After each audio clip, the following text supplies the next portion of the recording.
الحمد لله نحمده ونستعينه ونستغفره ونعوذ بالله من شرور أنفسنا ومن سيئات أعمالنا من يهده الله فلا مضل له ومن يضلل فلا هادي له وأشهد أن لا إله إلا الله وحده لا شريك له وأشهد أن محمدا عبده ورسوله يا أيها الذين آمنوا اتقوا الله حق تقاته ولا تموتن إلا وأنتم مسلمون يا أيها الناس اتقوا ربكم الذي خلقكم من نفس واحدة وخلق منها زوجها وبث منهما رجالا كثيرا ونساء واتقوا الله الذي تساءلون به والأرحام إن الله كان عليكم رقيبا يا أيها الذين آمنوا اتقوا الله وقولوا قولا سديدا يصلح لكم أعمالكم ويغفر لكم ذنوبكم ومن يطع الله ورسوله فقد فاز فوزا عظيما أما بعد فإن خير الحديث كتاب الله وخير الهدي هدي محمد صلى الله عليه وسلم وشر الأمور محدثاتها وكل محدثة بدعة وكل بدعة ضلالة وكل ضلالة في النار. أعوذ بالله السميع العليم من الشيطان الرجيم. بسم الله الرحمن الرحيم. والسابقون الأولون من المهاجرين والأنصار والذين اتبعوهم بإحسان رضي الله عنهم ورضوا عنه وأعد لهم جنات تجري تحتها الأنهار خالدين فيها أبدا ذلك الفوز العظيم. اللہ رب العزت کی تعریف و توصیف اور امام الانبیاء سید الاولین والآخرین امام اعظم محمد رسول اللہ صلی اللہ علیہ وسلم پر تشمار درود و سلام کے بعد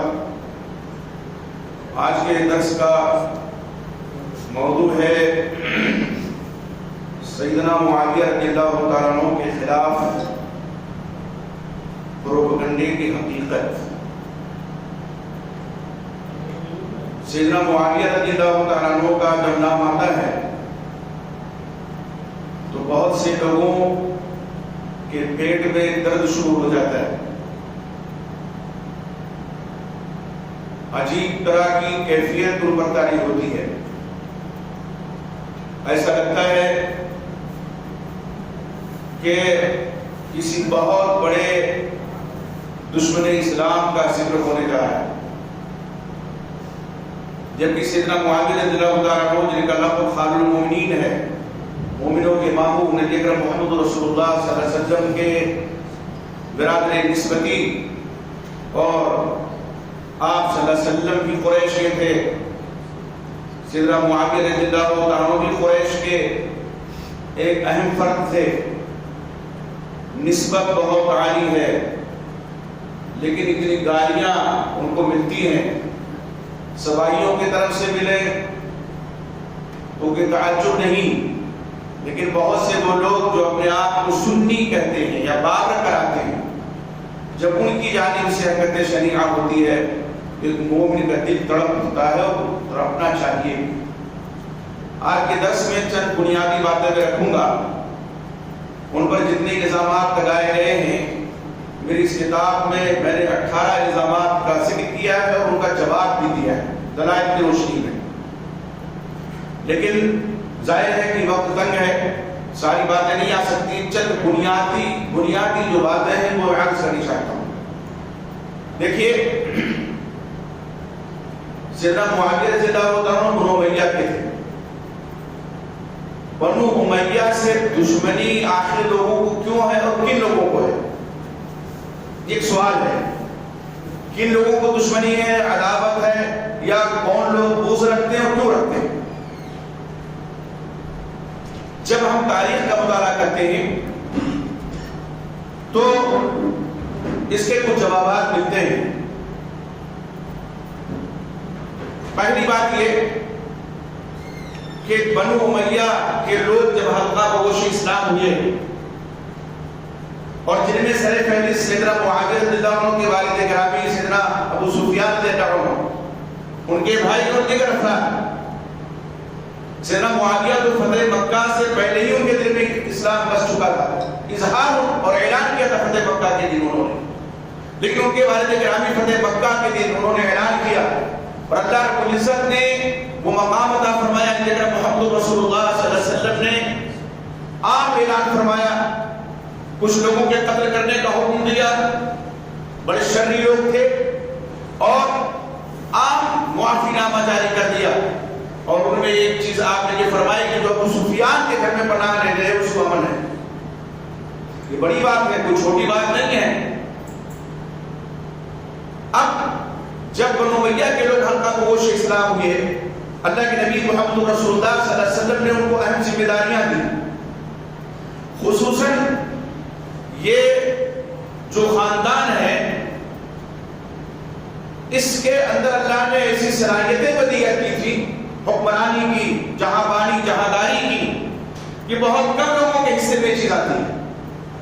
یہ وجہ کہ آپ دیکھیں گے خود سیدنا معاویہ رضی اللہ عنہ کو حضرت عمر فاروق نے اہم ذمہ داری دی۔ ان کے بھائی کی جب وفات ہوئی ملک شام میں، سیدنا معاویہ کی ان کی جگہ پہ گورنر بنایا، عثمان غنی رضی اللہ عنہ نے اس وقت میں برقرار رکھا، اور سیدنا ابو صدیق رضی اللہ عنہ نے بھی اہم ذمہ داریاں دی۔ کیوں دی ذمہ داریاں؟ اس لیے کہ اس کے عادت تھے یہ۔ اب ان کے ذریعے سے جب فتوحات کا سلسلہ چلا اور بڑا وسیع ہوا، ملک کے ملک فتح ہونے لگے، تو ظاہر سی بات ہے جن کو ان سے تکلیف ہوئی وہ انہیں ٹھنڈے پیٹوں کیسے برداشت کر سکتے؟ انہی میں اہل فارس بھی تھے۔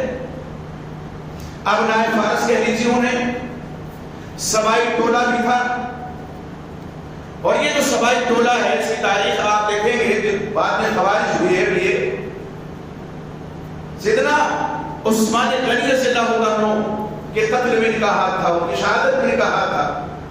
اسلام میں پہلا وہ فتنہ کی جب وہ برپا ہوا تو آج تک فتنہ چل رہا ہے، قیامت کی صبح تک رہے گا۔ لوگ جانے نہیں جانا چاہتا ہے، اختصار کے ساتھ سنیے کہ تاریخ وہاں سے شروع ہوتی ہے، سبائیوں کی، خوارج کی۔ اب ظاہر بات ہے حضرت عثمان غنی رضی اللہ عنہ بن امیہ کے تھے، ان کے زمانے میں اللہ نے وہ موقع دیا، 12 سال تک وہ خلیفہ رہے۔ ان کے گورنروں کے ذریعے سے جن میں سیدنا معاویہ رضی اللہ عنہ ہے، ملک شام میں مضبوطی حاصل ہوئی، ملک شام کو باقاعدہ انہوں نے مضبوط کیا، سرحدیں مضبوط کی، اور روم اور دیگر جو حکمراں تھے ان کو ہمت نہیں ہوتی تھی کہ ٹیڑھی نگاہ اٹھا کر کے معاویہ کی موجودگی میں شام کی جانب دیکھ لیں۔ تو ظاہر سی بات ہے وہاں سے یہ دشمنی شروع ہوئی ہے۔ یہودی نژاد عبداللہ بن سبا بظاہر مسلمان ہوتا ہے، اور اس کے بعد وہ اسلامی لباس پہن کر کے سازش میں رچتا ہے۔ کچھ سادہ لوگ مسلمانوں کو ورگلاتا ہے، اور کچھ اس کے دام مکر و فریب میں یوں ہی آ جاتے ہیں، منافقین کا یہ ٹولہ۔ اس طرح سے بنو امیہ کی دشمنی اور عداوت اسی وقت سے ان کے دل میں ہے، اور ظاہر دل میں سر سے معاویہ رضی اللہ عنہ۔ دوسری وجہ یہ ہے کہ جو تاریخ ہماری اسلامی تاریخ ہے یہ بنو عباس کے دور میں لکھی گئی ہے، عباسی دور حکومت میں۔ عباسی دور حکومت سے پہلے بنو امیہ کی حکومت تھی، اور ان میں آپس میں ظاہر لڑائیاں ہوتی تھیں۔ جب بنو عباس آئے حکمرانی میں اور عباسی حکومت قائم ہوئی، تب اسلامی تاریخ مرتب ہوئی، اور اس میں بعض ایسی چیزیں جو حقائق پر مشتمل تھی لیکن اس میں نمک مرچ لگا کر کے تاریخ میں ان کو شامل کر دیا گیا۔ جیسے یہ واضح ہے کہ سیدنا عثمان غنی رضی اللہ عنہ کے خون کا بدلہ لینے کے لیے سیدنا معاویہ نے مطالبہ شروع کر دیا، کس سے؟ سیدنا علی رضی اللہ عنہ سے، امیر المؤمنین علی بن طالب رضی اللہ عنہ سے۔ کیوں؟ ایک بھائی تھے حضرت عثمان، سیدنا معاویہ کے چچا بھائی لگتے تھے، اور ان کی اہلیہ نے باقاعدہ کو ذمہ داری دے رکھی تھی کہ آپ ذمہ دار ہیں خاندان کے، آپ مطالبہ کیجیے۔ مطالبہ کیا انہوں نے، اور ادھر کیا ہوا؟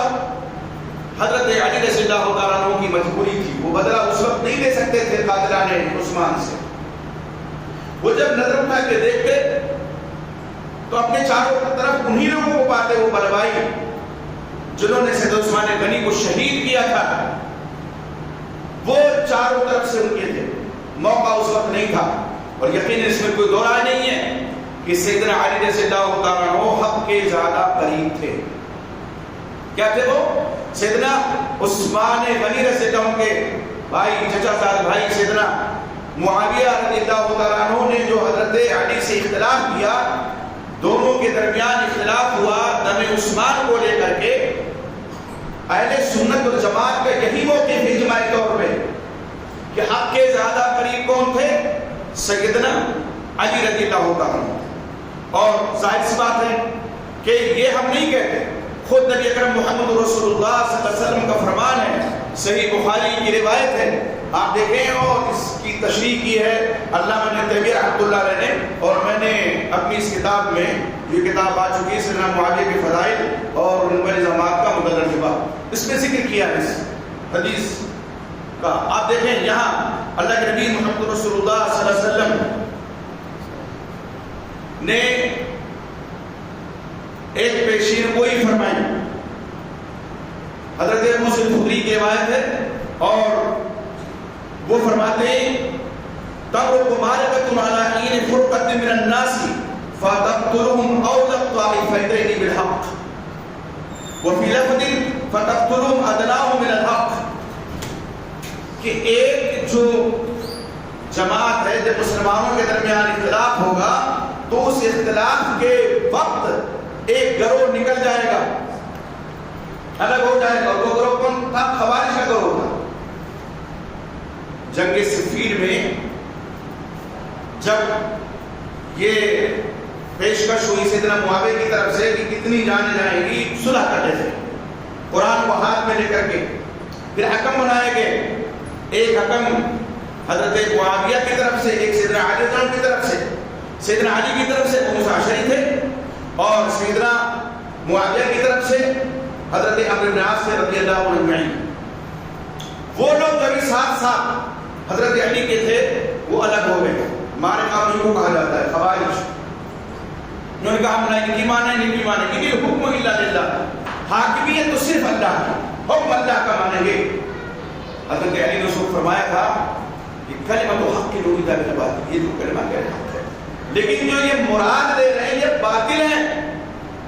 اس لیے ظاہر ہے کہ اللہ تعالیٰ نے اسی قرآن مجید میں حکم بنانے کا حکم دیا کہ نہیں. سورہ نساء میں اللہ تعالیٰ کیا فرماتے ہیں؟ فَلَا وَرَبِّكَ لَا يُؤْمِنُونَ حَتَّىٰ يُحَكِّمُوكَ فِي مَا شَجَرَ بَيْنَهُمْ. آپ کی رب کی قسم ہے یہ حقیقی مومن نہیں ہو سکتے جب تک کہ اپنے نزاعات میں، اپنے اختلافات میں آپ کو حکم نہ بنائیں. تو آپ صلی اللہ علیہ وسلم ظاہر ہے کہ اللہ تو نہیں ہے، رسول اللہ ہے. اسی طرح میاں بیوی کی ناچاقی کے موقع پر اللہ تعالیٰ نے کیا فرمایا؟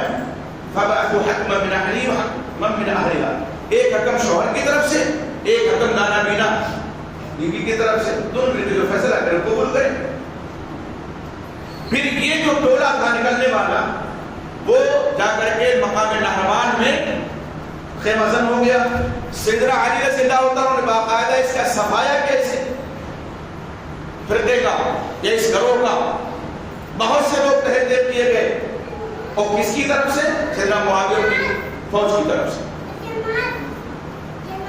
تو آپ صلی اللہ علیہ وسلم نے پیشین گوئی فرمائی تھی، اس کے الفاظ کیا ہیں کہ جو اس گروہ کو، خوارج کو قتل کرے گا وہ حق کے زیادہ قریب ہوگا. اولى الطائفتين، دو گروہوں میں سے زیادہ قریب ہوگا بالحق، حق کے. اور ادناهم من الحق، ادنا معنی بھی قریب کے ہوتے زیادہ قریب، اسم تبدیل ہے. اس کا کیا مطلب ہے کہ حضرت علی حق کے زیادہ قریب تھے. تو اس کا قطعی مطلب نہیں کہ سیدنا معاویہ باطل پہ تھے، وہ بھی حق پر تھے لیکن حق کے زیادہ قریب نہیں تھے.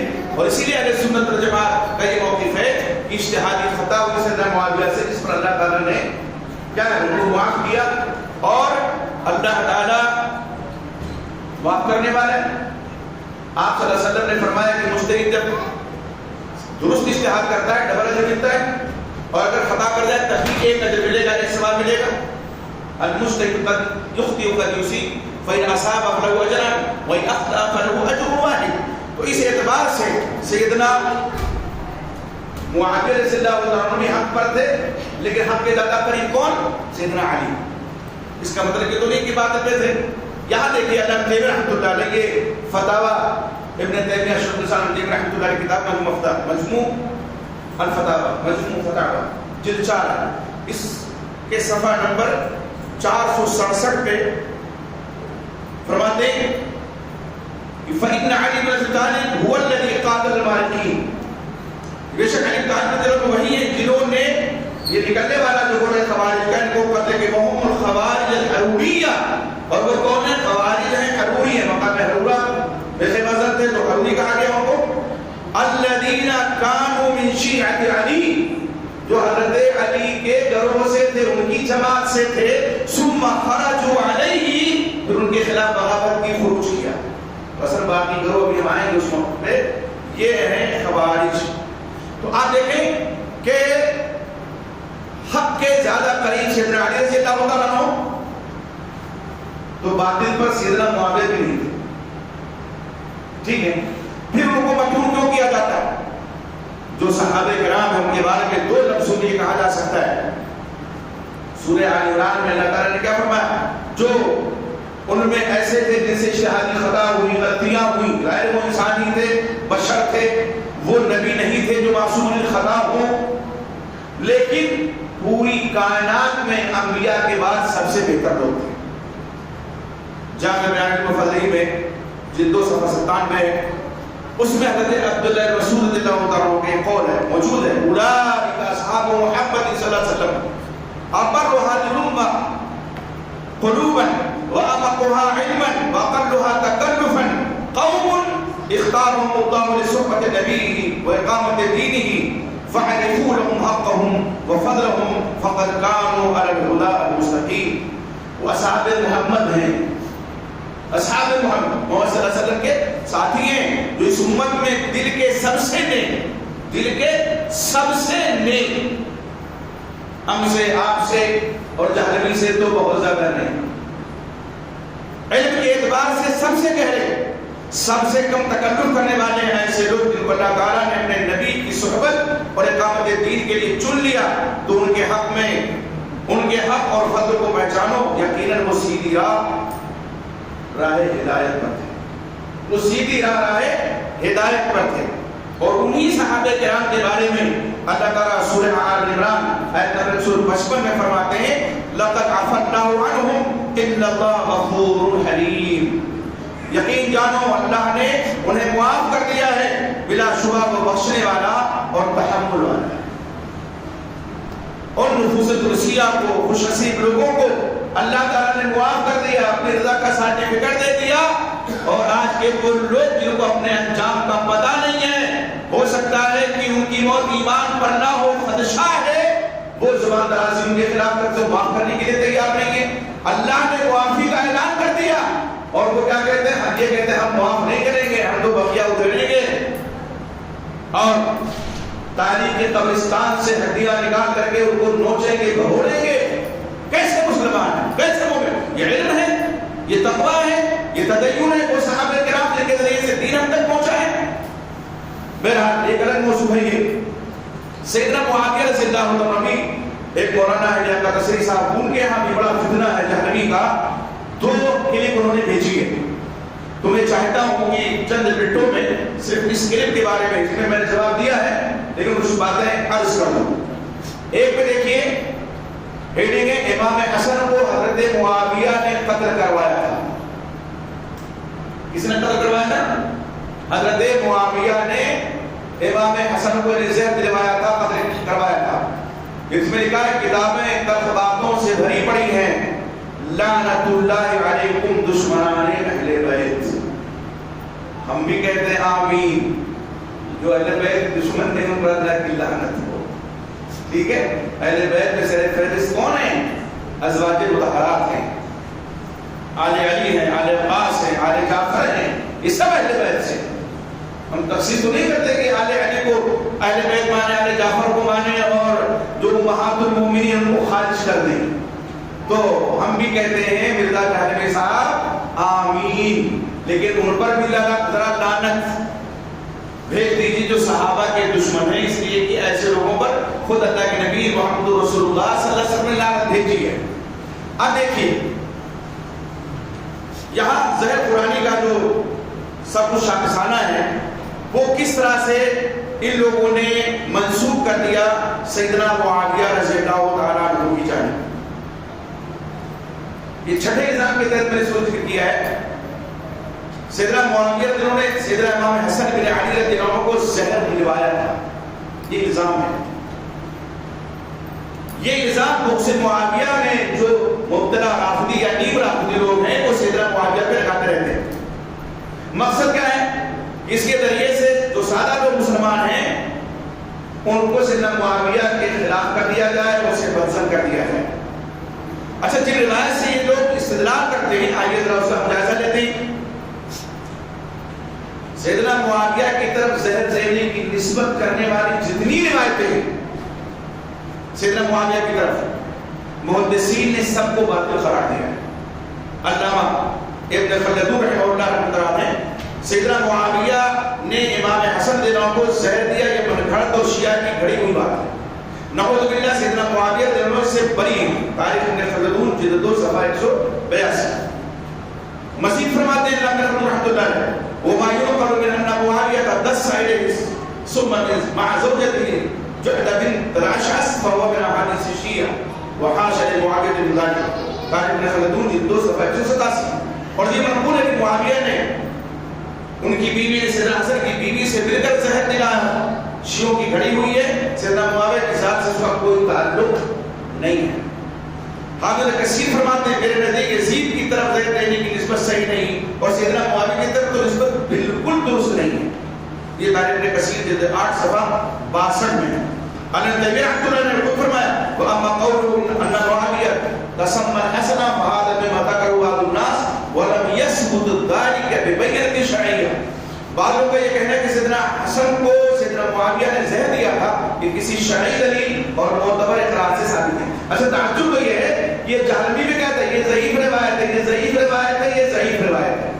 ساری روایتیں جو پیش کی وہ صحیح تھا، لیکن وہ جو کہتے ہیں نا اندھے کو اندھیرے میں بڑی دور کی سوچی، تو مرزا جہلمی کو بڑی دور کی سوچی. غالب کا ایک شاگرد نابینا تھا نا، تو اس نے ایک مصرع کہا کہ اس حسن پہ پھبتی شب دیجور کی سوچی. شب دیجور یعنی کالی رات، فارسی شب، فارسی کا لفظ دیجور یعنی کالی شب، پھبتی طنز یعنی کسی پر طنز کیا جائے تو کہا جائے اتنی خوبصورت ہے جیسے کالی رات. تو یہ مدح تو نہیں ہے، تعریف تو نہیں ہے. تو ایک مصرع پڑھ لیا اس نابینا نے، اندھے نے. اب استاد محترم میری غالب کے پاس آیا، کہا استاد اس پہ گرا دیجیے تو شعر مکمل ہو جائے. کہا کیا کہا میں نے کہا ہے اس حسن پہ پھبتی شب دیجور کی سوچی. فوراً مصرع لگا دیا، شعر مکمل ہو گیا. کہا اندھے کو اندھیرے میں بڑی دور کی سوچی. اندھا حسن کو کیا جائے جس کے آنکھیں نہیں ہیں تو وہ کیسے، اس کے لیے تو دن بھی رات ہے اور رات تو رات ہے ہی. تو غالب نے کیا کہا اندھے کو اندھیرے میں بڑی دور کی سوچی. مرزا جہلمی نے جتنی روایتیں پیش کی میں نے اور بھی روایتیں سے نقل کی ہے، آپ پڑھیے گا انشاءاللہ. خود اعتراف کر رہا ہے کہ یہ ضعیف ہے، یہ ضعیف ہے، لیکن کہاں سے نکالا اس نے؟ یہ دیکھیے ابو داؤد نے اپنے مطلب کی بات اس نے نکالی، کسی مورخ کسی محدث نے یہ نہیں نکالی. اور محدثین پر الزام بھی لگا رہا ہے. کیا لگا رہا ہے؟ انہوں نے فلان جو لفظ ہے معاویہ کا نام تو فلان کر دیا، کسی نے رجل کر دیا، کسی نے معاویہ دے دیا. وہ بات یہ ہے، دیکھیے عربی عبارت میں سے اردو ترجمہ پڑھ دیتا ہوں، بہت لمبی عبارت ہے. اس میں کہ حضرت مقدام ابن مہدی کریم رضی اللہ عنہ عمرو بن اسود اور قبیلہ بن اسد کے ایک آدمی حضرت معاویہ بن سفیان کے پاس آئے. معاویہ نے مقدام سے کہا کیا تمہیں معلوم ہے کہ حسن علی وفات پا گئے؟ تو مقدام نے کہا انا للہ و انا الیہ راجعون. حضرت معاویہ نے سوال کیا کہ تمہیں معلوم ہے کہ سیدنا حضرت حسن بن علی رضی اللہ عنہ وفات پا گئے؟ انہوں نے جب خبر سنی انا للہ پڑھا. مصیبت کے وقت لوگ انا للہ پڑھتے ہیں. تو ایک آدمی نے ان سے کہا کہ تم اس کو مصیبت سمجھتے ہو؟ یا ابو داؤد کے الفاظ ہیں کہ ایک آدمی نے کہا کیا اس کو تم مصیبت سمجھتے ہو؟ انہوں نے کہا میں ان کی وفات کو مصیبت کیوں نہ سمجھوں، جبکہ رسول اللہ صلی اللہ علیہ وسلم کو اپنی گود میں بٹھایا تھا اور کہا تھا یہ حسن مجھ سے ہے اور حسین علی سے، یعنی میرے مشابہ حسن. اسدی آدمی نے کہا دہتا کوئلہ جسے اللہ عز و جل نے بجھا دیا، اسدی جو ہو سکتا ہے. مقدام نے کہا مگر میں تو ایسی بات نہیں کہتا جو اس اسدی نے کہی ہے. میں آج تمہیں غصہ دلا کے رہوں گا اور جو کچھ سناؤں گا جو تمہیں برا لگے. پھر کہا اے معاویہ اگر میں سچ کہوں تو میری تصدیق کرنا اور اگر غلط کہوں تو تردید کر دینا. معاویہ نے کہا ایسے ہی کروں گا. مقدام نے کہا میں تمہیں اللہ کی قسم دے کر کہتا ہوں کیا تم جانتے ہو کہ رسول اللہ صلی اللہ علیہ وسلم نے سونا پہننے سے منع فرمایا ہے؟ کہا ہاں. مقدام نے پھر کہا میں تمہیں اللہ کی قسم دے کر کہتا ہوں, اللہ کا واسطہ دے کر کہتا ہوں, کیا تمہیں خبر ہے کہ رسول اللہ صلی اللہ علیہ وسلم نے ریشم پہننے سے روکا ہے؟ انہوں نے کہا ہاں. حضرت مقدام نے کہا میں تمہیں اللہ کی قسم دے کر کہتا ہوں کیا تم جانتے ہو کہ رسول اللہ صلی اللہ علیہ وسلم نے درندوں کے کھانے پہننے اور ان پر سوار ہونے سے روکا ہے؟ کہا ہاں. مقدام نے کہا اللہ کی قسم میں نے یہ سب کچھ تمہارے گھر میں دیکھا ہے, تمہارے خاندان میں دیکھا ہے. یہ جرات کی بات ہے. ٹھیک ہے, اب دیکھیے اے معاویہ, اس پر معاویہ نے کہا ہے مقدام مجھے معلوم تھا کہ میں تجھ سے ہرگز نہیں بچ سکوں گا. خالد بن معدان نے بیان کیا کہ پھر معاویہ نے مقدام کے لیے اس قدر انعام کا حکم دیا جو اب اس کو ذکر نہیں کیا ہے, آخری جملہ ہے, اپنے مطلب کی بات نہیں دی. ٹھیک ہے, دو ساتھیوں کے لیے نہیں تھا, مقدام کے لیے اس قدر انعام کا حکم دیا جو اس کے دوسرے دو ساتھیوں کے لیے نہیں تھا. نہ صدیق کو اتنا انعام دیا نہ دوسرے ساتھی کو. جتنا انعام حضرت معاویہ نے کن کو دیا؟ حضرت مقدام کو. اور ان کے بیٹے کے لیے 200 باروں میں حصہ مقرر کر دیا, بیٹے کو بھی. چنانچہ مقدام نے اسے اپنے ساتھیوں میں تقسیم کر دیا, مگر اسدی نے جو وصول کیا اس میں سے کسی کو کچھ نہ دیا. معاویہ کو خبر پہنچی تو انہوں نے کہا مقدام کھلے ہاتھ کے سخی آدمی ہیں. حضرت معاویہ رضی اللہ عنہ کی تعریف کر رہے ہیں. اب دیکھیے وفات کی خبر دینے والے سیدنا معاویہ, مقدام نے جب خبر لگی تو ترجیح کلمات کے انا للہ و انا الیہ راجعون, مصیبت کے وقت ایک پڑھنے کا ہے نا, صرف سوال کیا تھا مصیبت سمجھتے ہو, جواب دے دیا تو حضرت معاویہ کو خاموش ہو گئے نا. یہ تو نہیں تھا کہ کیوں مصیبت سمجھتے ہو, یہ مصیبت تو نہیں ہے. ہاں اسدی نے جو کہا, اسدی نے جو کہا اس کی تعریف تو سیدنا معاویہ نے نہیں کی کہ اللہ نے ٹھنڈا کر دیا اندھارے کو. حضرت معاویہ ہی مان لیں, یہاں رجل ہے, کسی روایت میں قرآن ہے, کسی میں معاویہ کا بھی ذکر ہے, مختلف روایتوں ملا کر کے درجہ حسن تک یہ روایت پہنچتی ہے. ٹھیک ہے, لیکن ہم مان لیتے ہیں صحیح روایت ہے. تو اس میں حضرت معاویہ رضی اللہ عنہ نے کہا دیکھو اس سے پتہ لگتا ہے زہر انہوں نے دلوایا ہوگا. جتنی روایتیں زہر دلانے کی سب صحیح خود کہہ رہا ہے, اور پھر اس روایت کا سہارا لے کر کے یہ بے سہارا آدمی, جب یہ روایت اس کا سہارا نہیں بن سکتی ہے, کیا کہہ رہا ہے کہ اس سے پتہ چلتا ہے کہ زہر دلوایا ہوگا. اب ایک لمحے کے لیے ذرا غور کیجیے. آپ صلی اللہ علیہ وسلم نے سے بخاری میں کیا فرمایا, ان ابنی ھذا سید, بے شک میرا یہ نواسا سردار ہے. اس کے بارے میں حضرت حسن بن علی رضی اللہ عنہ کے بارے میں, ولعل اللہ, ہو سکتا ہے اللہ یصلح بہ بین فئتین عظیمتین من المسلمین, ہو سکتا ہے اس کے ذریعے سے اللہ تعالیٰ دو عظیم مسلمانوں کے گھروں میں صلح کرا دے. دونوں گھروں کے مسلمان کا اور عظیم دونوں کو کہا, بین فئتین عظیمتین من المسلمین, بین فئتین عظیمتین من المسلمین, دونوں مسلمان آپ نے فرمایا. حضرت حسن ابن علی رضی اللہ عنہ کی تعریف آپ نے فرمائی. جب سیدنا علی کی شہادت ہوئی, اس کو مرزا کیوں نہیں بیان کرتا ہے کہ خوارج نے سازش رچی اور عبد الرحمن بن ملجم العین نے عین فجر کی امامت کرنے کی حالت میں ان پر زہر میں بجھا ہوا خنجر مارا, سیدنا علی کو شہید کیا. اس کو بیان نہیں کیوں کرتا ہے؟ کیا صحابی رسول ہی ملے تھے جن کو یہ تختہ مشق بنا رہا ہے؟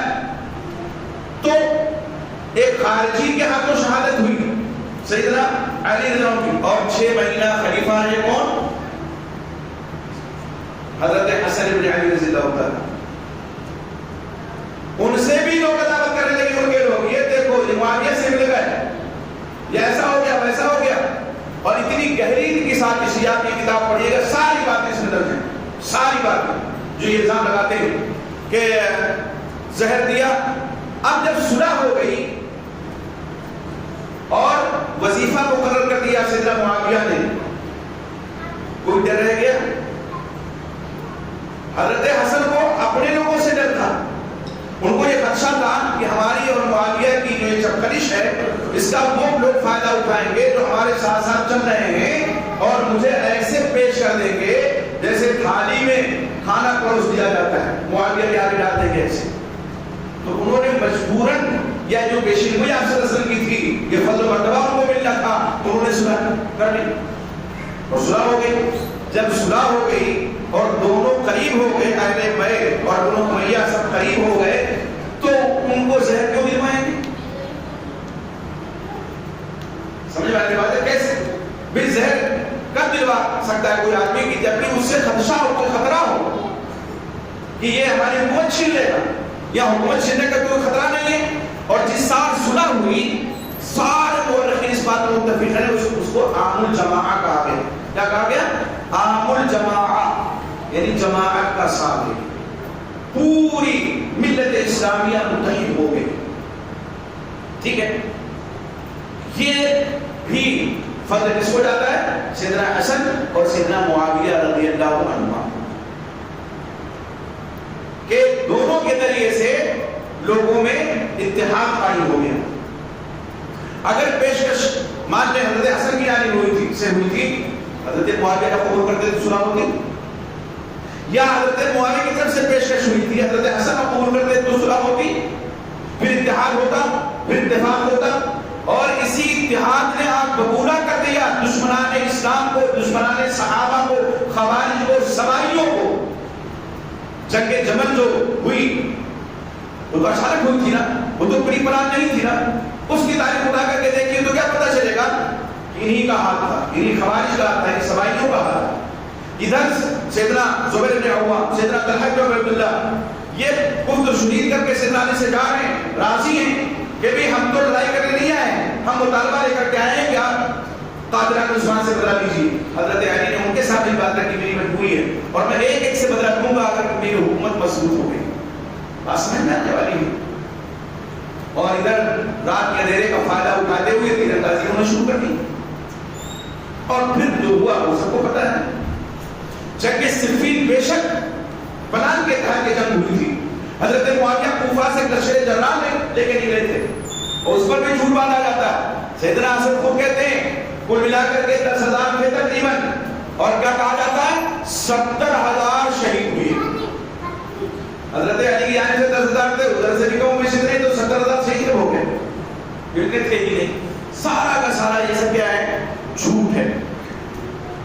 اب دیکھیں سیدنا معاویہ کی جب بات آتی ہے ایک بات ہمیں ہمیشہ دھیان رکھنا چاہیے, وہ صحابہ کرام ہو یا سیدنا معاویہ ہو, ان کو اگر کوئی گالی دیتا ہے, برا بھلا کہتا ہے, عام آدمی کو اگر ہمارے ماں باپ فوت ہو جائیں ان کو کوئی گالی دے کے برداشت کر دے گا نہیں نا. اور اللہ کے نبی محمد رسول اللہ صلی اللہ علیہ وسلم نے باقاعدہ طور پر مردوں کو گالی دینے سے منع فرمایا. اب معاشر اللہ تعالیٰ کی روایت ہے سنن داؤدی کی کہ آپ صلی اللہ علیہ وسلم نے کہا صاحب کو فتحو ولا تقعوا فی, جب تمہارے کسی ساتھی کو وفات ہو جائے اس کو چھوڑ دو اس کی حالت میں, اس کی عیب گیری نہ کرو, گفتگو کرنا اس کے تعلق سے بند کر دو. اسی طرح ایک حدیث میں فرمایا لا تسبوا الاموات فإنهم قد أفضوا ما قدموا, مردوں کو برا نہ کہو بے شک انہوں نے وہ پا لیا جو انہوں نے آگے بھیجا ہے. اور بھی حدیث ہے آپ نے صحابہ کرام کے بارے میں باقاعدہ فرمایا. صحیح بخاری کی حدیث ہے, صحیح مسلم کی روایت ہے, سیدنا ابو سعید خدری راوی حدیث ہے لا تسبوا اصحابی فلو ان احدکم انفق مثل احد ذهبا ما بلغ مد احدهم ولا نصيفا. میرے صحابہ کو گالی نہ دو, برا بنا نہ دو. اس ذات کی قسم جس کے ہاتھ میں میری جان ہے, اگر تمہیں کا کوئی شخص خود بہار کے برابر تھوڑا خرچ کرے تو ایک سلابے سے جو کے برابر نہیں ہو سکتا ہے. اچھا اگر ہم زندہ کو گالی دیں گے تو معافی تلافی کا موقع مل سکتا ہے کہ ابھی ہم نے کسی کی غیبت کی, کسی کی برائی بیان کی اور پھر اللہ نے موقع دیا اور ہمیں توبہ کی توفیق ہوئی اور اپنے بھائی سے ملے کہا بھائی معاف کرو فلاں موقع پہ میں نے تمہاری غیبت کی تھی, میں نے تمہیں برا بنا کہا, وہ معاف کر سکتا ہے. لیکن جو دنیا سے چلے گئے معافی تلافی کا موقع ہے نہیں ہے تو ان کو گالی دینا تو اور قبیح ہے اور اپنی عاقبت خراب کرنا ہے, اس لیے کہ معافی تلافی کا موقع نہیں ہے. ان کے نام اعمال میں تو نیکیوں کا اضافہ اور گالیاں دے رہے ہو, ان کی نیکیاں بڑھ رہی ہیں. تو یہ بات ہمیشہ دھیان میں رکھنا چاہیے. اللہ کے نبی محمد رسول اللہ صلی اللہ علیہ وسلم نے باقاعدہ طور پہ اس جانب توجہ دلائی ہے. یہ جو صحابہ کرام کے درمیان اختلاف ہوا, اہل سنت کے اجماعی موقف ہے اس میں ثبوت اختیار ہے. جہنمی جیسے لوگ کہتے ہیں جب تاریخ میں تو ہم بیان کر رہے ہیں تو کیوں غلط کر رہے ہیں. میں نے بتایا کہ کی تاریخ جو مرتب کی گئی اسلام کی مسلمانوں کی بنو عباسیہ کے دور میں، اور اس میں بہت سے رافضی راوی، میں نے پھر یہ کتاب تقسیم ہو چکی آپ لوگوں کے ہاتھ میں ہوگی، میں اس میں باقاعدہ حوالہ دیا ہے کہ امام طبری رحمۃ اللہ علیہ تاریخ طبری میں جو معتبر کتابوں میں سے مانی جاتی ہے، سنی کتابوں میں سے، ان میں ابو مخنف سے 585 روایتیں اس میں نہیں ہوں، اور ابو مخنف کون ہے؟ رافضی اکانشتم صحابہ کو گالی دیتا تھا، اس کی روایتیں بھی سنی کتاب میں، لیکن وہ بڑی سیما کیوں ہو گئے؟ اس لیے کہ مقدمہ انہوں نے لکھ دیا بھائی ہمیں جو ملا جیسے ملا ہم نے نقل کر دیا، اب تمہاری ذمہ داری ہے پڑھنے والوں کہ اس میں سچ کیا ہے جھوٹ کیا ہے وہ تم چھانو۔ یہ تو ہماری آپ کی خوش نصیبی ہے کہ ہم چھان کر کے سچ لے رہے ہیں، اور مرزا جہلوی جیسے لوگوں کی بدنصیبی ہے کہ وہ تاریخ کی گندگیاں کو دھو رہے ہیں، یا کو تو جماہیر اہل سنت دے رہے ہیں اور گندگیاں رافضی اور نیم رافضی اور جہلوی جیسے لوگ دھو رہے ہیں جن کی کوئی اثر نہیں، کوئی حقیقت نہیں ہے۔ ان رافضیوں کی روایت کتب تاریخ کا حصہ ہے۔ اور آپ دیکھیے علامہ ابن قیم رحمۃ اللہ علیہ، شیخ الاسلام علامہ ابن تیمیہ رحمۃ اللہ علیہ کے شاگرد رشید ہیں، وہ فرماتے ہیں کہ ہر وہ حدیث کل حدیث فی ذم معاویہ فہو کذب، جو بھی حدیث حضرت معاویہ کی مذمت میں ہو وہ جھوٹی ہے، وہ روایت کیا ہے؟ جھوٹی ہے۔ اب ایک اور چیز کا حوالہ دیا جاتا ہے صحیح بخاری کی حدیث کا، دو باتیں نہیں ہیں، باتیں تو بہت ہیں، کیا کہ آپ صلی اللہ علیہ وسلم نے حضرت ابو خدری کی روایت ہے، حضرت عمار بن یاسر اور لوگ ایک ہی دھو رہے تھے، جب مسجد نبی کی تعمیر ہو رہی تھی حضرت عمار بن یاسر دو ہی دھو رہے تھے، آپ نے ان کی پیٹ سے کر دہاڑی اور فرمایا عمار افسوس عمار کو تقتل الفئة الباغیہ، ایک باغی جماعت قتل کر دے گی، یدعون الی الجنہ ویدعون الی النار، یہ جو عمار بن یاسر جو ہیں یہ ان کو جنت کی جانب بلائیں گے اور وہ جماعت ان کو جہنم کی جانب بلائے گی۔ آپ دیکھیے کہ اس کو لے کر کے بڑا بہتر لوگ بچاتے ہیں کہ معاویہ ان کی جماعت باقی تھی اور معاویہ رضی اللہ عنہ نے نعوذ باللہ حضرت عمار بن یاسر کو قتل کرنے کا حکم دیا، حاشا للہ، ایسا کچھ نہیں ہے۔ آپ دیکھیں یہ جو اعتراض کرتے ہیں، الزام لگاتے ہیں، تقتل الفئة الباغیہ یدعون الی الجنہ ویدعون الی النار،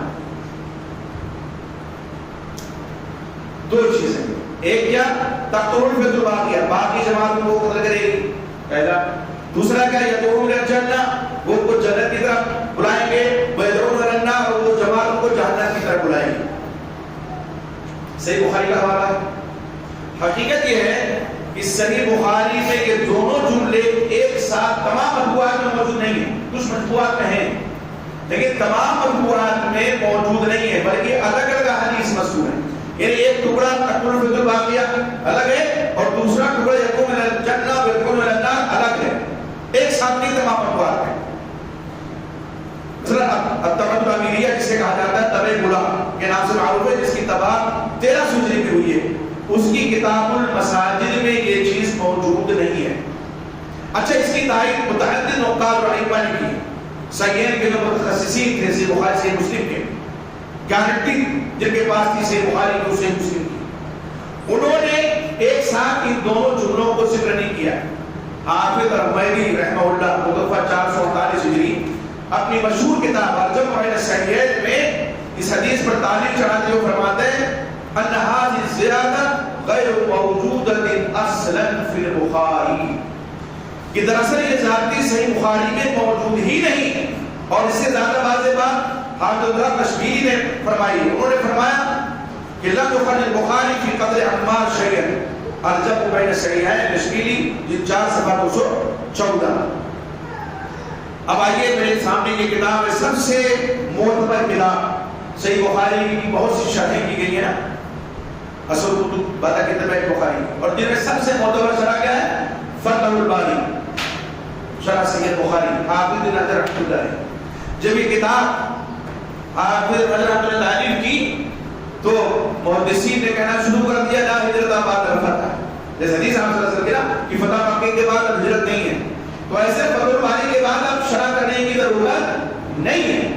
اس فتح الباری میں آپ قدر رحمۃ اللہ علیہ اسی حدیث کے تحت آپ لکھتے ہیں وہ عبارت تقول فتح الباری کہتے وَعْلَمْ أَنَّ هَذِهِ الزِّيَادَةَ لَمْ يَذْكُرْهَا الْحُمَيْدِي فِي الْجَمْعِ وَقَالَ إِنَّ الْبُخَارِي لَمْ يَذْكُرْهَا أَصْلًا۔ یہ میں نے اس کا یہاں ذکر کیا ہے، یہ میں نے کتاب سے دکھا دی کہ ایسا نہیں کہ میں نے کوئی جھوٹا حوالہ دیا ہے، موجود ہے اور میری اس کتاب میں بھی یہ چیز موجود ہے۔ میں عربی عبارت نہ پڑھ کے صرف ترجمہ کر دیتا ہوں آپ کے فائدے کے لیے۔ امام بخاری اس کا ذکر نہیں کیا، اور اسی طرح حضرت ابن مسعود نے فرمایا، امام بخاری کہتے ہیں کہ امام بخاری مولا کہ زیادتی ثابت ہی نہیں یا ثابت ہے لیکن انہوں نے عمدن اسے حذف کر دیا، اور اس کی تقریر اسماعیلی اور برقانی نے اس حدیث میں کی ہے۔ میں کہتا ہوں کہ امام بخاری نے اس زیادتی کو پوشیدہ نقطہ کی وجہ سے حذف کر دیا، اور وہ یہ ہے کہ سیدنا یہ غور کرنے کی بات ہے، سیدنا ابو سعید خدری نے خود اس کا اعتراف کیا، خود اس کا اعتراف کیا کہ یہ زیادتی انہوں نے رسول اللہ صلی اللہ علیہ وسلم سے نہیں سنی، ٹھیک ہے۔ تو یہ اس بات کی دلیل ہے کہ یہ ذاتی حدیث میں مدرج ہے، داخل کی گئی ہے، اور اس روایت میں اس کا بیان ہے وہ بخاری کی شرط کے مطابق نہیں۔ بے شک اس ذاتی کی تقریر بزار نے داؤد نبی ہند عالمی نظر عالمی سے خودی کے طریق سے کی ہے، لیکن امام بخاری کی شرط کے مطابق نہیں، تو یہ نقطہ ہے اس لیے امام بخاری نے اپنے اصل نسخہ سے بخاری کا اس میں ذکر نہیں کیا اس ذاتی۔ اور اس حدیث میں سیدنا ابو ذر نے فرمایا کہ مجھ سے میرے ساتھیوں نے حدیث بیان کی، اور میں نے براہ راست صلی اللہ علیہ وسلم سے نہیں سنا کہ آپ نے فرمایا اے سمیہ کے بیٹے تجھے ایک باغی گروہ قتل کرے گا، اور ابن سمیہ سیدنا عمار ہیں، سمیہ ان کی والدہ محترمہ کا نام ہے، اور یہ سند مسلم کی شرط پر یقینا ابو سعید نے اس شخص کا ذکر متعین طور پر کر دیا ہے جس نے ان سے حدیث بیان کی۔ بس صحیح مسلم اور سنن نسائی میں ابو سلمہ ابی نضرہ ابی سعید کے طریق سے مروی ہے کہ سیدنا ابو سعید خدری نے فرمایا کہ مجھ سے اس شخص نے حدیث بیان کی جو مجھ سے بہتر ہے، یعنی وہ قطادہ دیتا ہوں۔ تو امام بخاری نے اس بس پر اختصار کیا جسے ابو سعید خدری نے براہ راست رسول اللہ صلی اللہ علیہ وسلم سے سنا، اور یہ امام بخاری کی دقت فہم اور اہل حدیث پر ان کے مبتلا ہونے کی دلیل ہے۔ اس تفسیر سے معلوم ہو گیا کہ دونوں جملے تقرر فی الباغ یعنی باقی جماعت آپ کو قتل کرے گی اور یدعون الی الجنۃ والناس سے بخاری میں ایک ساتھ موجود نہیں ہے، تو صحیح بخاری کا تو حوالہ دینا درست نہیں ہے۔ اب آئیے وہ ہے عمار یدعون الی الجنۃ والناس، اس چیز کا بیان ہے جو سیدنا عمار بن یاسر و کفار قریش کے درمیان واقع ہوئی۔ کفار قریش نے کیا کیا تھا؟ حضرت سمیہ وہ پہلی شہیدہ ہے تاریخ میں، حضرت عمار بن یاسر کو کتنا ستایا معلوم ہے، یہاں تک کہ مجبور ہو گئے وہ کلمہ کہنے پہ جو پسند نہیں تھا انہیں، پر آپ صلی اللہ علیہ وسلم سے آگے ذکر کیا، آپ نے فرمایا کہ دیکھو اسی وقت کیا آیت ہوئی وَقَلْبُهُ مُطْمَئِنٌ بِالْإِيمَانِ، اگر ایمان دل میں ہے اور کوئی کلمہ خلاف ایمان نکل رہا ہے تو اللہ اس پر گرفت نہیں کرے گا۔ تو یہ اشارہ اس جانب ہے کہ حضرت عمار قریش کو جنت کی طرف بلا رہے ہیں، اور قریش کے لوگ ان کو کس طرف بلا رہے ہیں؟ جہنم کی طرف بلا رہے ہیں۔ سیدنا معاویہ نہیں، سیدنا معاویہ کے گروہ کو آپ نے بینہ پھیرتے ہیں، علی بکر نے انہیں مسلمین سے تعبیر کیا ہے، اور ان کے جو مقابل میں سیدنا علی تھے، اولد طائفہ دین الحق کا ہے، حق کے زیادہ قریب، اس کا مطلب حق کے قریب یہ بھی تھے۔ مثلا آپ یہاں بیٹھے ہوئے ہیں، ان کے قریب آپ زیادہ ہیں، یہ بھی قریب ہے لیکن ایک آدمی کا فاصلہ ہے، یہ اور بھی دور ہو گئے اور دور ہو گئے، آپ کا ذکر کریں گے تو کہیں کہ فلاں کے قریب زیادہ یہ ایسے حق کا معاملہ، حق کے زیادہ قریب کون؟ سیدنا علی، اس کا مطلب نہیں کہ حق حضرت معاویہ کے پاس نہیں تھا۔ تو آپ دیکھیں کہ اس سے مراد کیا ہے کہ حضرت عمار بن یاسر قریش کو جنت کی طرف بلا رہے ہیں، اور قریش کے لوگ ان کو کس طرح بلا رہے ہیں؟ جہنم کی طرف، جبکہ صحابہ کرام کے بھی دادا کفار قریش سے لڑائی ہوئی تھی، جب لڑائی ہوئی تھی اسی موقع پہ تھا، خصوصیت کے ساتھ عمار بن یاسر کو ان کے والدین قریش کے دو جنرالوں کے ہاتھوں شہید ہو گئے تھے، اس لیے اس حدیث کا اصطلاح سے معاویہ کا گروہ کا تعلق نہیں۔ تفسیر کے لیے دیکھیے حقیقت عمر رضی اللہ عنہ نے حق طاہر غزنجی المجلد ایک صفحہ 5 سے 7۔ اب وہ عمار تقول فی الباقیہ، افسوس عمار تو باقی جماعت بدل رہی، صحیح تھی، اسے تو دو رائے ہے۔ آپ صلی اللہ علیہ وسلم نے یہ فرمایا حضرت کس کے بارے میں؟ عمار بن یاسر کے بارے میں، اگر فرض محال ہم باقی گروہ ماننے سیدنا معاویہ کے گروہ، جبکہ خوارج ذکر کے تاریخ میں آپ جائیں گے یہ خوارج کا گروہ دونوں طرف چال چل رہا تھا. کچھ زیادہ تر لوگ ہردیلی کی طرف تھے اور کچھ لوگ ادھر گھس آئے تھے. لیکن جب فتنے کا دور ہوتا ہے نا تب دوست اور دشمن کو پہچاننا بڑا مشکل ہوتا ہے کہ ہمارا دوست کون ہے ہمارا دشمن کون ہے. تو یہ خارجی دونوں کونے کا معلوم چھان رہے تھے, ادھر بھی ادھر بھی, زیادہ تر ہردیلی کی طرف تھے. اب دیکھیے قرآن مجید میں اللہ تعالیٰ کیا فرما رہے ہیں,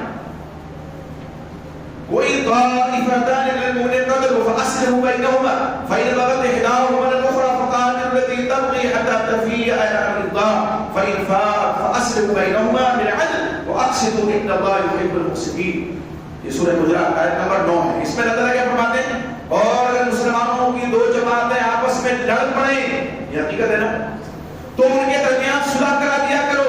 پھر اگر ان میں سے ایک جماعت دوسری جماعت پر زیادتی کرے, بغت مانے زیادتی کرے, تو تم سب اس گروہ سے جو زیادتی کرتا ہے لڑو یہاں تک کہ وہ اللہ کے حکم کی طرف لوٹ آئے.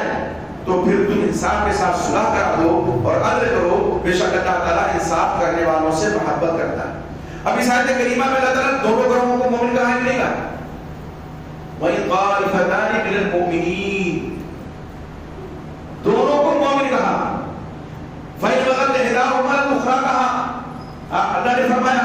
تو یہاں اللہ تعالیٰ نے دونوں کو مومن کہا.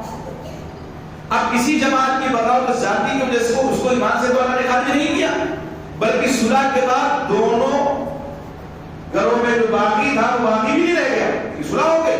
اور اسی لیے اللہ تعالیٰ نے بعد میں کیا ارشاد فرمایا, انما المؤمنون اخوة فاصلحوا بین اخویکم, بے شک مومن آپس میں بھائی ہیں, اپنے بھائیوں کے درمیان صلح کرا دیا کرو. شیخنا اللہ دیو رحمۃ اللہ کیا فرماتے ہیں, اللہ سبحانہ وتعالیٰ نے باتیں کر دیا کہ وہ لوگ لڑائی اور غصے پر ذاتی کے باوجود مومن اور بھائی بھائی ہیں, اور اللہ نے ان کے درمیان صلح کرانے کا حکم دیا. پھر اگر اس کے بعد ان دونوں میں سے کوئی گروہ زیادتی بغاوت کرے تو باقی گروہ سے قتال کیا جائے گا. اور اللہ تعالیٰ نے ابتدا ہی میں لڑائی کا حکم نہیں دیا, اور نبی صلی اللہ علیہ وسلم نے خبر دی کہ خوارج کو وہ گروہ قتل کرے گا جو حق کے زیادہ قریب ہوگا, اور سیدنا علی بن طالب ان کے ساتھی تھے جنہوں نے خوارج کا قتل کیا. اسی میں ہے فتاوی ابن تیمیہ یہاں ہے جہاں. اب آپ دیکھیے کہ جب اگر ہم فرد محال مان لیں کہ باقی گروہ سے اتنا معاملہ کا تھا, ٹھیک ہے, لیکن جب صلح ہو گئی تو باقی رہ گیا نہیں رہ گیا. تو جب یہ وہ فرض محال ہم کہہ رہے ہیں, حقیقت میں باقی گروہ کون ہے, خوارج کا گروہ. آئیے وہ بھی دیکھ لیتے ہیں. امام بطال رحمہ اللہ, انہوں نے کچھ صحیح بخاری کے شارح ہیں, ٹھیک ہے, وہ آپ صلی اللہ علیہ وسلم کی اس فرمان یدعو الی الجنہ ویدعو الی النار کے بارے میں فرماتے ہیں, انما یصح ذلك في الخوارج الذين بعث اليهم علي عمارا يدعو الى الجماعه ولا يصح في احد من الصحابه لانه لا يجوز لاحد من المسلمين ان يتعول عليهم الا افضل التعليل لانهم اصحاب رسول الله صلى الله عليه وسلم الذين اسرى الله عليهم وشهد لهم بالفضل فقال تعالى كنتم خير امه اخرجت للناس. کیا ہے, کیا فرماتے ہیں کہ اللہ تعالیٰ اللہ کے وسلم کا فرمان وہی کہ ہم آپ کو جنت کی طرف بلائیں گے اور جہنم کی طرف, یا وہ کہتے ہیں یہ خوارج کے سلسلے میں درست ہے. انہوں نے خروج کیا تھا کس کے خلاف, حضرت علی کے, اور دل کا صفایا کیا کہ نہیں کیا, اور آج تک یہ صلح پر تیار نہیں, نہ علی رضی اللہ عنہ سے, نہ علی کے ماننے والوں سے, نہ اہل بیت سے, نہ صحابہ کرام سے, نہ مسلم حکمرانوں سے, آج تک یہ ماننے کے لیے تیار نہیں. یہ تو صلح نہیں ہوئی.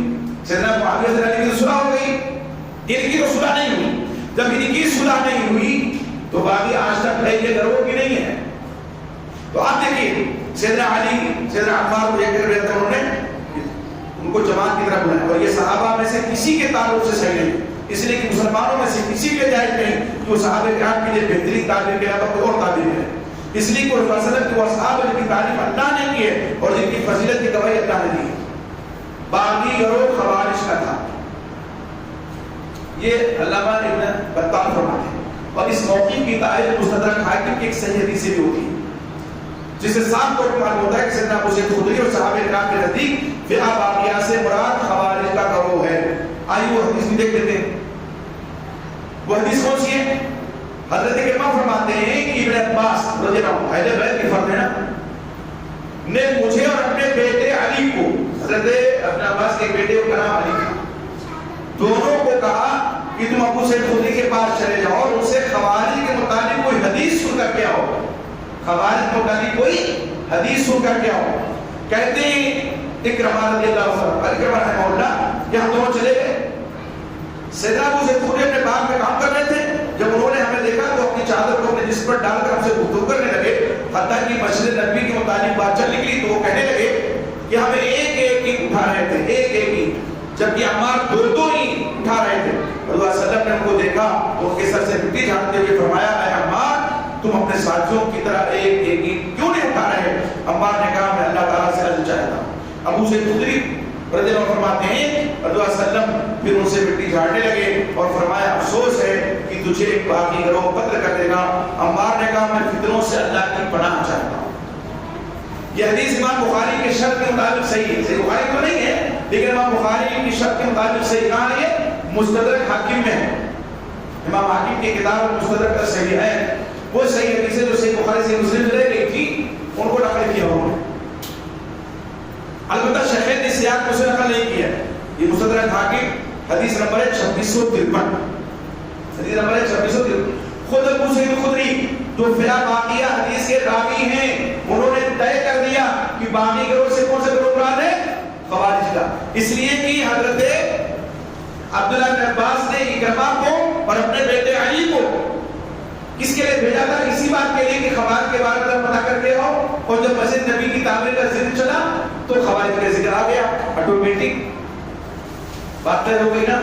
اس لیے کہ جو اٹھا بھنک مچائے ہوئے ایک دودھ کی دکان سجا کر کے کہ باقی گروہ معاویہ کا، باقی گروہ معاویہ کا، بعض تو رضی اللہ عنہ کرنے کے لیے تیار نہیں۔ میرے بھائی اپنے عاقبت کی یہ خبر نہیں، اپنے عاقبت کی خیر بنائیں۔ یہاں باقی گروہ سے مراد کون سا گروہ ہے؟ خوارج کا طے ہو گیا۔ خود حضرت ابو سعید خدری رضی اللہ تعالیٰ نے طے کر دیا، جو صحیح بخاری کی حدیث کے بھائی عمار حدیث کے راوی ہیں انہوں نے خود طے کر دیا کہ اس سے مراد کون ہے؟ خوارج۔ اب دیکھیے حضرت معاویہ کے بارے میں تو آپ صلی اللہ علیہ وسلم نے پہلے یہاں ہم نے لکھا ہے، صحیح بخاری کی حدیث ہے اول جیش امتی یغزون البحر بل اوجہو، صحیح بخاری کی حدیث ہے حدیث نمبر 2934 کہ میری امت کا پہلا لشکر جو سمندر پہ غزوہ کرے گا اس نے اپنے اوپر جنت واجب کر لی۔ ام حق بنت الحارث کی روایت ہے، تو انہوں نے کہا اصل میں آپ صلی اللہ علیہ وسلم نے جب حدیث میں آئی کہ انہیں کے گھر میں اللہ کے رسول دعا کیجئے ان میں سے ہو جاؤں، آپ نے دعا کی اور اسی میں ان کی شہادت بھی ہوئی۔ سرکردی کس کی؟ پہلی بیڑا، یہ رمز ہے کہ یہاں پہلی بیڑا ہے نا، سمندر ہے اور بیڑا ہے، کس نے تیار کیا؟ سیدنا معاویہ رضی اللہ عنہ۔ کم فضل کی بات ہے، کم شرف کی بات ہے، پہلا اسلامی بیڑا، یہ شرف حاصل سے معاویہ رضی اللہ عنہ۔ اور اس لشکر کے بارے میں آپ صلی اللہ علیہ وسلم کی صحیح بخاری کی حدیث نہیں آتی جانبی کو یہ جیسے لوگوں کو کہ آپ صلی اللہ علیہ وسلم فرماتے ہیں اول جیش من امتی یغزون البحر بل اوجہو، جنت واجب کر لی انہوں نے۔ پھر دوسرا آپ نے فرمایا کہ میری امت کا پہلا لشکر جو اس دنیا پہ آپ ہوگا بخشا ہے، یعنی اس کی بخشش ہو جائے۔ عمران پھر کہتے ہیں کہ دعا کیجئے میں ان میں سے ہو جاؤں، آپ نے بات تیرے اولین، اس لیے کسی کی وفات ہوئی تھی، سواری سے گر گئی تھی، کوڑے سے روک دیا تھا، رسول کی وفات ہوئی رضی اللہ تعالیٰ عنہ۔ تو آپ دیکھیے حضرت معاویہ رضی اللہ عنہ وہ تمام آیا اور وہ تمام احادیث جو صحابہ کرام کی فضیلت کے بارے میں وارد ہیں ان کے مستحق سیدنا معاویہ بھی ہے کہ نہیں؟ اور میں نے ابتدا میں جو آیت پڑھی تھی السابقون الاولون والی اس میں ہے کہ نہیں؟ تین گروہ کا تذکرہ اللہ نے کیا، مہاجرین کا، انصار کا اور ان لوگوں کا جو مہاجرین اور انصار کے پیچھے چلنے والے ہیں۔ تو پیچھے چلنے والوں سے سیدنا معاویہ ہے کہ نہیں ہے؟ وہ لوگ جو فتح مکہ کے ساتھ اسلام لائے وہ ہیں کہ نہیں ہے؟ پھر تو اس طرح سے یہ کہنا کہ انہوں نے یہ غلطی کی، غلطیاں سب سے ہوتی ہیں، لیکن میں کہتا ہوں کہ تاریخ قبرستان سے یہ ہڈیاں مثال کی ہڈیاں تو ملی تھی، اور تمہاری ہڈی اور تمہارے باپ دادا کے بارے میں اگر کوئی ایسا کہنے لگے تو پھر کیا کرو گے؟ اب ایک بات اور اس میں ہے کلپ میں، اس کا میں جواب دے کر کے ختم کروں۔ جواب سارا اس میں ہماری کتاب موجود ہے، انشاءاللہ پڑھیے گا۔ ایک کیا ہے؟ معاویہ کو رسول اللہ صلی اللہ علیہ وسلم کی بد دعا کیوں ملی؟ یہ بھی بات ہے کیا معاویہ کو بد دعا صلی اللہ علیہ وسلم نے کیوں کی؟ وہی حدیث ہے اذا اشبہ اللہ حکبتن. آپ دیکھیں یہ روایت کہاں ہے؟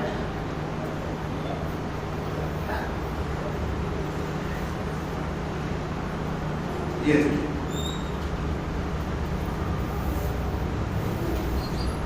صحیح مسلم کی روایت، صحیح مسلم کی روایت. سیدنا عبد العباس جو آگے حدیث میں فرماتے ہیں كنت ألعب مع الصبيان فجعلت أسلم فتواريت خلف بابي.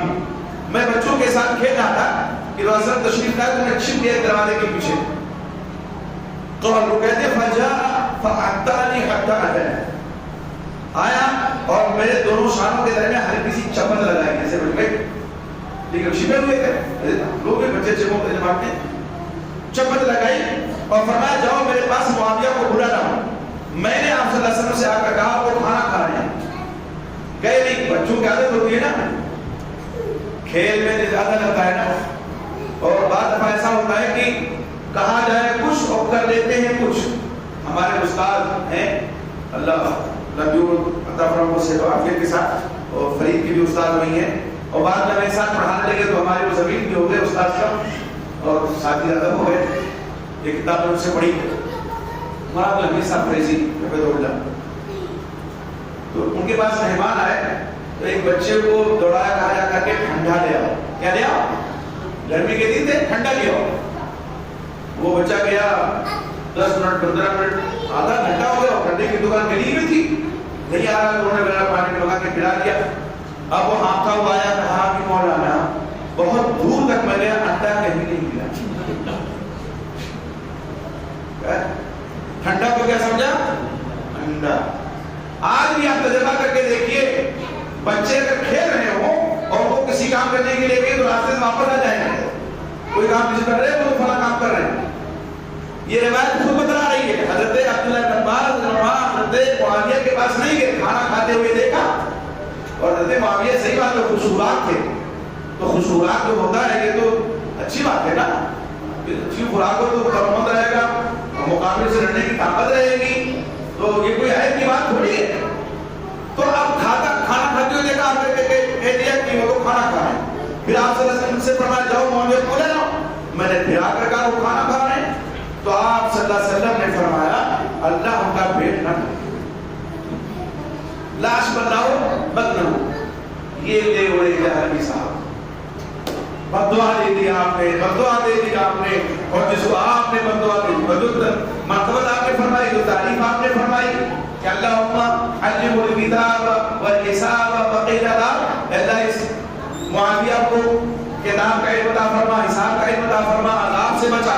وہ کہاں ہے جس میں سب مذکور ہے یہاں پر کتاب لکھا ہے وہ تو نہیں بیان کرتے تھے. اور یہ غلط مفہوم تو بیان کر رہے محدثین کیا تم سے کم سمجھتے ہیں جنہوں نے اس کا مطلب یہ کیا کہ اس سے حضرت معاویہ کی منقبت ثابت ہو رہی ہے. آئیے دیکھتے ہیں امام ذہبی رحمۃ اللہ علیہ کی کتاب ہے تذکرۃ الحفاظ. اس میں لکھتے ہیں لعل هذه مرتبۃ معاویہ جلد الصفحہ 150 پہ کہ اس میں حضرت معاویہ کی تعریف ہو سکتی ہے. جن بعض علماء نے حدیث کو صرف معاویہ کی مذمت پر محمول کیا ہے اہل سنت علماء کرام نے اس کے کئی جوابات دیے. آئیے وہ جوابات سن لیں. پہلا جواب ہے صحیح مسلم کے شارح امام نووی جو شرح کرتا ہے حدیث کی شرح ہے وہ ہم سے آپ سے یا جہلمی سے تو زیادہ جانکار ہوگا اس پر حقیقت نہیں آتی ہے. امام نووی رحمۃ اللہ علیہ صحیح مسلم کی شرح میں کیا فرماتے ہیں انما وقع من سبه من سبه انما وقع من سبه ودعائه انما وقع من سبه ودعائه ونحره ليس بمقصود بل هو مما جرت به عادة العرب في وصل كلامها بلا نية كقوله تربت يمينه وأقرأ حلقة وفي حديث لا كبرت سنه وفي حديث معاوية لا أشهد له أبدا. یعنی آپ صلی اللہ علیہ وسلم کے کسی کو برا بلا کہنے اور بددعا دینے جیسے کہ نماز سے ہوگا حقیقی معنی مقصود نہیں ہے بلکہ یہ اس قبیل سے تو اہل عرب اپنی بول چال میں عادتاً بلا ارادہ استعمال کرتے ہیں. مثلا آپ کا یہ فرمان تمہارے ہاتھ خاک آلود ہو. تو نبی صاحب نے بات آپ سنی ہوگی اس میں آپ صلی اللہ علیہ وسلم نے فرمایا کیا عورت سے شادی 4 چیزوں کی بنیاد پہ کی جاتی ہے مال جمال اور کیا نسب فاظفر بذات الدین تربت یدا. دیندار سے شادی کر کے، دیندار خاتون سے شادی کر کے کامیابی حاصل کرو، تمہارے دونوں ہاتھ خاک آلود ہوں. بتا دیا آپ نے. ایک طرف کہہ رہے ہیں دیندار سے کرو کامیابی ملے گی، پھر کہ خاک آلود ہو، کیا مطلب؟ بتوا ہے نہیں. آپ اللہ اس کو زخمی کرے، اللہ اس کے حق میں درد پیدا کرے. اسی طرح حدیث انس میں ام سلیم کی بیٹی کے لیے کہنا کہ تمہاری عمر نہ بڑھے. حضرت ام سلیم آپ صلی اللہ علیہ وسلم کو کتنا چاہتی تھی؟ اپنے بیٹے حضرت انس بن مالک کو خدمت رسول میں بھیج دیا کہ نہیں بھیج دیتا؟ 10 سال کے. ان کی بیٹی تھی، وہ قرآن میں کیا فرمایا کہ تیری عمر نہ بڑھے، تیری عمر نہ بڑھے. پتہ ہے وہ بیچاری کہنے لگی تو آپ صلی اللہ علیہ وسلم نے اس کا جواب بھی دیا مسکرا کر کے. حدیث معافیہ کا کہنا کہ اللہ اس کا پیٹ نہ بھرے وغیرہ کلمات سے حقیقی بددعا مقصود نہیں ہوتی. توجہ دیکھیے، یہی بات محدث شہید امام عبداللہ محمد بن علی بن عمر التمیمی المازری المالکی نے فرمائی. یہ کلمات کہہ رہے ہیں کہ آپ بول چال کے ہیں، ان سے مخاطب کے حق میں بددعا مقصود نہیں ہے. جیسے ہمارے ایک لفظ ہے نا، بعض لوگوں کا تکیہ کلام ہوتا سارے کہہ دیتے ہیں نا، ارے سارے تم نے میری بات نہیں سنی. تو سالہ تو ایک تو رشتہ ہے کہ بیوی کے بھائی کو سالہ کہتے ہیں، اور ایک تکیہ کلام ہے بعض لوگوں کا. ٹھیک ہے، تو اگر اور آپس میں ہوتا ہی ہے، گہرے دوست ہوتے ہیں تو ایک دوسرے کو یہ کہتے ہیں، تو کیا گالی دینا مقصود ہے؟ عرف جو بڑھ جائے عرف کا اعتبار کیا جائے. تو اہل عرب ایسے ہی کرتے تھے.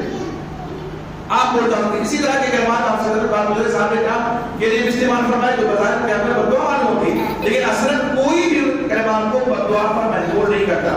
مثال کے طور پر آپ کا بات صاحب کرام کے بارے میں اقرا حقا صبر عمر درب یمیر، اس طرح کے کلمات. صحیح بخاری جلد 8 صفحہ 37 دیکھیے، صحیح مسلم حدیث نمبر ہے 1211 310 2403. تیسری بات، اگر تو فرد بار اسے سیدنا معاویہ کے اپنے بددعا مان لیں تو بھی آپ صلی اللہ علیہ وسلم کی دوسری حدیث سے واضح طور پر معلوم ہوتا ہے کہ ان کی فضیلت پر مبت ہے. صحیح مسلم کی ایک روایت میں حضرت کی لگی اور دوسری روایت نہیں.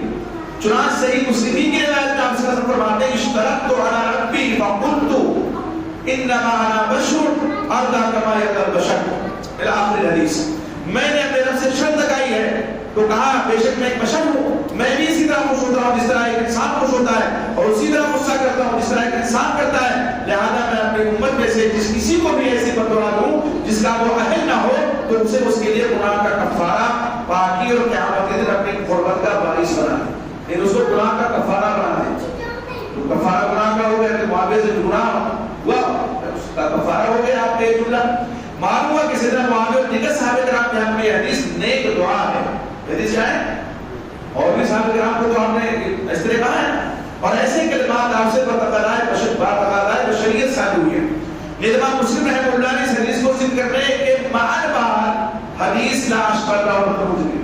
پہلی حدیث لائیں جو بھی نے پڑھی، اس کے بعد یہ حدیث لائیں تاکہ سمجھنے والے سمجھ جائیں کہ بددعا نہیں ہے، لیکن جو کور بخش ہوتا ہے اور اندھیرے میں جس کو سوچتا ہے بہت، وہ تو یہی نکالے گا اپنے مطلب کی بات. امام مسلم رحمۃ اللہ علیہ نے جو صحیح مسلم کی ترتیب دی ہے، حسن ترتیب میں صحیح بخاری سے فوقیت رکھی ہے کتاب. حسن ترتیب صحیح میں تو صحیح بخاری کو مقام حاصل ہے سب سے پہلے، لیکن حسن ترتیب میں آپ ترتیب دیکھیے. پہلے وہ حدیث لائے ہیں اللہ سے شرط لگائی ہے اللہ تعالیٰ صلی اللہ علیہ وسلم کہ اگر میں بظاہر کسی کو بددعا دیتا ہوں تو اللہ اس کے لیے گناہوں کا کفارہ بنا دے اور قیامت میں قربت کا ذریعہ اور سبب بنا دے. اور پھر یہ حدیث لائے لا اشبہ اللہ بدعا، تو کہاں بددعا ہے؟ یہ کہہ رہا ہے کہ نہیں بددعا ہے، اور بددعا دیا آپ نے، بددعا دیا آپ نے، اور جواب بددعا دے. لا حول ولا قوت الا باللہ. علامہ عبد المحسن الرباط فرماتے ہیں من دقت امام مسلم رحمہ اللہ بحسن ترتیب صحیح انه اورد اقبح هذا الحديث حدیث ابن عباس رضی اللہ عنہ. امام مسلم کی باریک بینی اور اس صحیح مسلم کا حسن ترتیب ہے کہ انہوں نے انس رضی اللہ عنہ کی حدیث کے بعد سیدنا معاویہ کے متعلق سیدنا عباس کی حدیث اللہ کا پیٹ نہ بھرے نقل فرمائی ہے، اس لیے اپنے حق میں یہ دعا ہوگی نہ کہ بد دعا.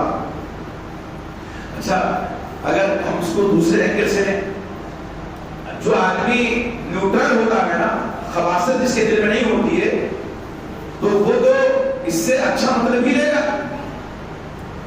جیسے اللہ تمہارا پیٹ نہ بھرے، یعنی اتنا دے اتنا دے اتنا دے، تمہیں نوازے اتنا نوازے کہ تم بھی سمجھو کہ ابھی کم ہے. یہ تو دعا ہے نا، یہ دعا ہی نہیں ہے. اتنا نوازے تمہارا پیٹ نہ بھرے، مطلب خوب دے، یہ بھی تو ہو سکتا ہے. لیکن جو عداوت و دشمنی دل میں پالے ہوئے صحابہ کرام کے تعلق سے، وہ ظاہر ہے اپنے مطلب کی بات دیں گے. میرے بھائی کہنے کا مطلب یہ ہے کہ سیدنا معاویہ رضی اللہ عنہ کے خلاف جو پروپگنڈا کیا جاتا ہے وہ باطل ہے، جھوٹ ہے، حقیقت اس کی کچھ نہیں ہے. ہاں کچھ سچی باتیں جیسے جنگ صفین کا میں نے حوالہ دیا، یہ بنو عباسیہ کے دور میں جب جو ہے تاریخ لکھی گئی تو اس میں نامت مجھے لگا کر کے جیسے 70,000 شہید، 70,000 تعدادی دو طرف سے نہیں تھی تو شہید نہ کیے گئے. ایک بات میں نے کہی تھی ممبر سے بھی، اور وہ حضرت مغیرہ بن شعبہ کے تعلق سے ہے کہ انہوں نے مشورہ دیا تھا کہ یزید کو آپ کو ادھر بنا دیجیے. یہ حدیث نقل کی ہے دشمنان صحابہ نے، اور اس جو حدیث نقل کی ہے جھوٹی، اس میں اس کا عدل موجود ہے کہ وہ لکھتے ہیں کہ میں اب کمزور ہو چکا ہوں، بیمار رہتا ہوں، میرا استعفیٰ لے لیجیے.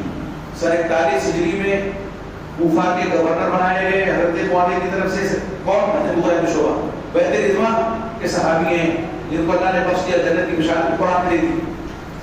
ایک کیا کر رہے ہیں؟ استعفیٰ منظور ہو گیا. اسی میں استعفیٰ منظور ہو گیا، بعد میں جب دوسرے کو گورنر بنانے لگے تو ایک صاحب نے خبر دے دی کہ وہ تمہاری جگہ پہ فلاں کو گورنر بنا رہے ہیں. تو یہ بھاگے گئے یزید کے پاس کہ میں تمہیں ولیعہد فرما دیتا ہوں اور مجھے گورنر نہیں. 10 کے طور پر لکھا ہے.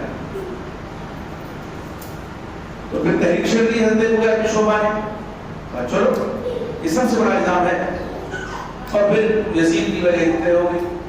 کتنا بڑا جھوٹ ہے یہ. اسی روایت میں دیکھیے خود استعفیٰ دیتے ہیں، مرض کا حوالہ دیتے ہیں، کمزوری کا حوالہ دیتے ہیں، اور پھر چال چلیں گے واپس لینے کے لیے. سمجھ میں آئی بات؟ دوسری بات دیکھیے تاریخ تبری کا حوالہ ہے.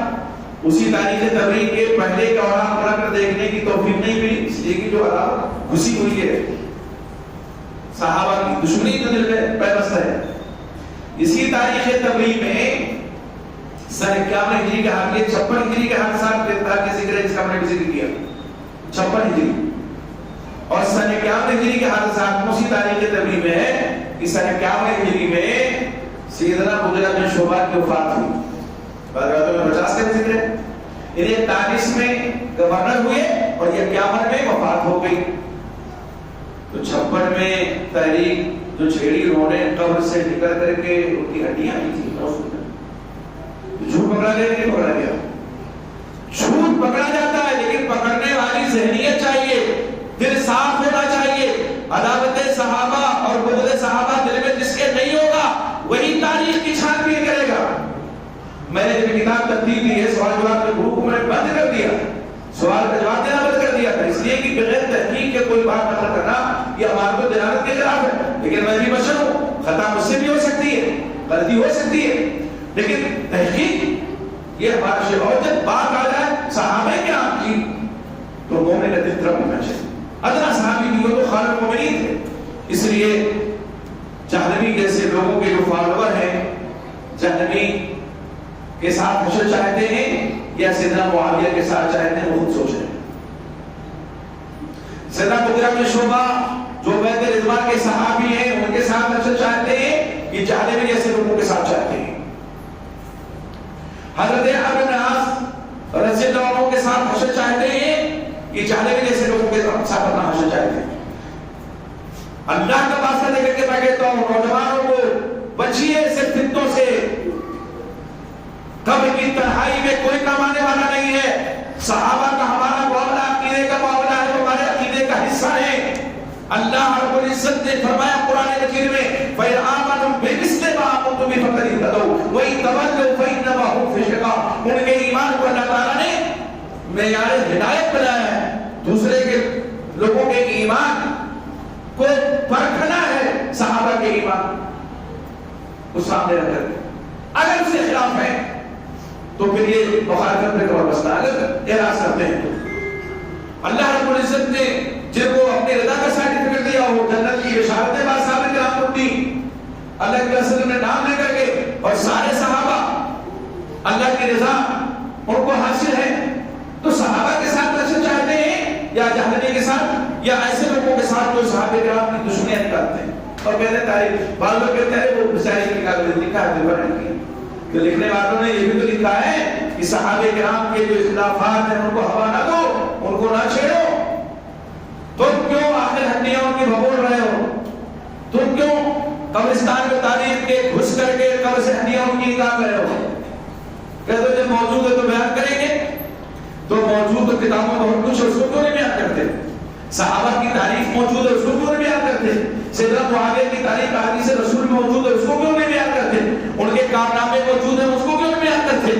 اور جو فتوحات امیہ نے کی ان کو کیوں نہیں بیان کرتے کہ اہل فارس نے دشمنی نکالی اور دشمنان صحابہ دشمنان اسلام نے بنو امیہ سے دشمنی نکالی کیوں اس لیے کہ ان سے زیادہ تکلیف ان کو پہنچی ہے تمہیں کون سی تکلیف پہنچی ہے تم ان کے اہل کار کو بن رہے ہو تو یہ سوچنے کی بات ہے اللہ سے دعا کیجیے اللہ تعالیٰ جہنمی جیسے تو نام لے کر کے کہنا بہت ضروری ہے ایک دور تھا کئی سال ہو گئے کچھ باتیں اسی آئی تو میں نے کہا لوگوں نے کہا یہ نہیں رافی رکھتا میں نے کہا بہت جلد بازی ہوگی اگر یہی حالات تو بلی جلد تھیلے سے باہر آ جائے گی تو بلی باہر آئی اور تھیلا پھاڑ کر کے کھول کر کے نہیں آئی تھیلا پھاڑ کر کے باہر آئی شیخ نے کریمہ ابو صدیق عمر فاروق کو نہیں بخشائش محدث امت قرآن کو نہیں بخشائش مغیرہ بن شعبہ کو عمرو بن عاص کو عامر تمام صحابہ کرام جو اس کے نشانے پہ ہیں یہ کیا ہے یہ اپنی آمدنی کو خراب کرنا ہے اس لیے ایسے علماء کی صحبت میں بیٹھیے ان کی کتابیں پڑھیے جو صحیح تاریخ آپ کے سامنے رکھتے ہیں ظاہر ہے جو عوام ہیں وہ پوری تاریخ نہیں پڑھ سکتے جہنوی عالم نہیں ہے وہ اردو کی چند کتابیں پڑھے ہوئے ہیں اور اردو ہی اس کے سامنے ہے اگر کسی غافلی نے غلط ترجمہ کر دیا تو غلط ترجمہ اس کے سامنے ہے تو میرے بھائی اللہ سے دعا کیجیے اللہ تعالیٰ ایسے فتنوں سے ہمیں اور سب کو محفوظ رکھے اور یقین جانیے دل تڑپ جانا چاہیے جب کسی صاحب رسول کے بارے میں کوئی گستاخی کرے اللہ تعالیٰ ہمارے دلوں میں صحابہ کرام کی محبت پیدا فرما دے ہمارا حشر تمام صحابہ کرام کے ساتھ کرے انبیاء کے ساتھ صدیقین کے ساتھ شہداء کے ساتھ